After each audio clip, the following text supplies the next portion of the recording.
The week started with a dance. The bride wore red. The groom looked awkward. But oh, what a honeymoon.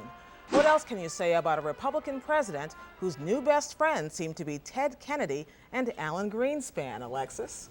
Well, as you were saying earlier, that this started off with a lot of Democratic support this week, a lot of nice words from some unlikely spots. This week was Education Week for a compassionate conservative president who really wanted to start off to his strength, education. It's something he campaigned on, something he feels passionately about. He thinks he has a record in Texas on that.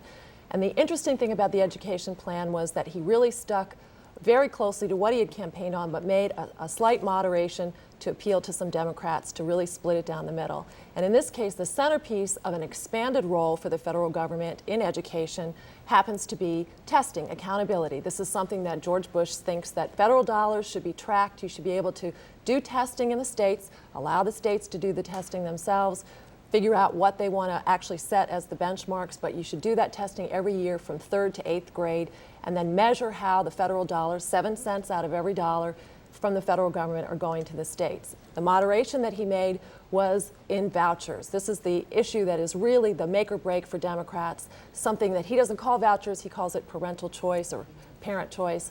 And this is an option that he would give to folks. He moderated it slightly by saying that he wasn't going to stick to that 3 strikes, 3 years, and then send people off to private schools with their federal dollars, but actually he'd look for some Democratic support elsewhere. Actually, his first action had more to do with abortion than education, sort of a surprise to a lot of folks. Was it a surprise, and should we be shocked that abortion came really first out of the chute? I don't think anyone thought that George Bush was not going to come back to a Reagan-era executive orders or actions that he could take to come back to the more conservative stance on abortion, mostly because his conservative base very much expected it. The interesting thing was that the Roe v. Wade anniversary fell on his first day in the office, and the thing that he actually put out was largely embodied in statute, went a little step further by making sure that the idea is that no U.S. dollars, even abroad, can go to anything related to abortion services. It appealed to conservatives, obviously. It caused a dust-up among Democrats and the liberals who obviously were revved up and expected George W. Bush to do something like this, and then it died down as he went into Education Week. Well, Alexis, how would you compare this as a first week to Clinton's first week in office in his first administration? As I remember, it was controversy over his position on gays in the military. You know, his cabinet nominees were under fire for hiring illegal aliens. How would you compare it? He was obviously under fire for his attorney general. I covered the first week of Bill Clinton's campaign, and there were lots of folks who were paying a lot of attention to the chaos and the sort of lack of understanding. It was kind of hard to ignore, as I recall. When it was there, yes. It had a little rough edges around the every aspect of the White House in the first week. And this week, the Bush administration really went out of their way at the White House to indicate that they could be punctual, they could be tidy, they could be rule-oriented, they were going to have appropriate attire in the Oval Office, that they were going to be friendly to reporters, they were going to produce these gleaming documents on the second day. So all of that cast definitely a new tone. With Congress, it came down to courtship.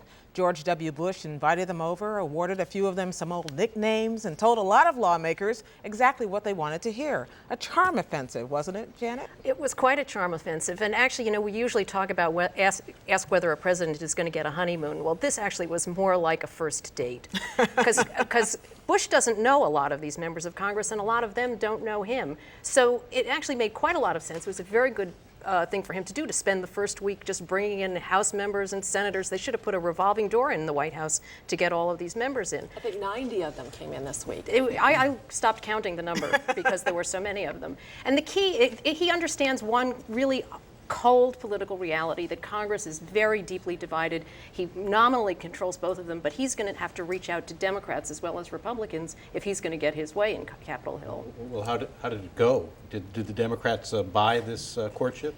Well, you know, there was some good news and bad news. The good news is actually George Bush has proven himself to be a very charming man, and a lot of these Democrats in particular have only seen him on TV giving big speeches, and that is not George Bush's strength. His strength is small group meetings, and he really, a lot of people came out saying what an interesting guy. More concretely, you know, what Gwen mentioned before, one of his cabinet secretaries, who was thought to be one of the most controversial Gail Norton at Interior was approved by a committee with only 2 Democrats voting against it, so they're kind of softening up there. For all of us at this table this week, it was impossible to watch this first week of the second Bush administration without thinking, at least as I did at one point, we're just not in Arkansas anymore. There was Clinton residue everywhere: controversial pardons, dubious last-minute gift-giving, mischief-making in White House offices. They stole all the W's off the computer keyboards, get it? And there was George W. Bush, seemingly determined to send a new message: formality, organization, possibility. So what do we make of all of this?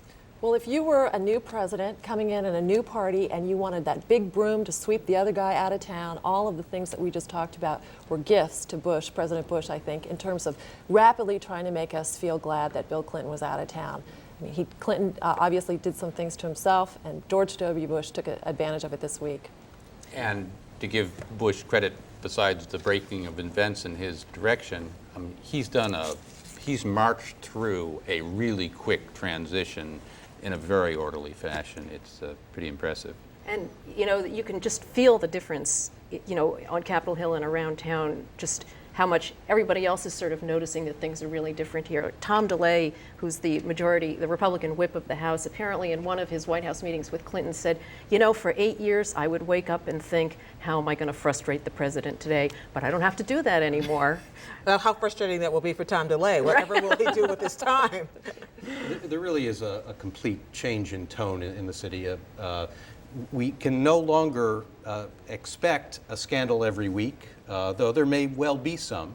And it's dawning on people that there really is a change afoot. I think because of the lingering Clinton scandals, the pardons, the deal at the end with prosecutors, Clinton still is sort of hanging on here, but pretty soon he's going to fade away, and it's going to dawn on people that Republicans are actually in charge of the White House and both chambers of Congress, and that the Democrats are going to have to start acting quite differently.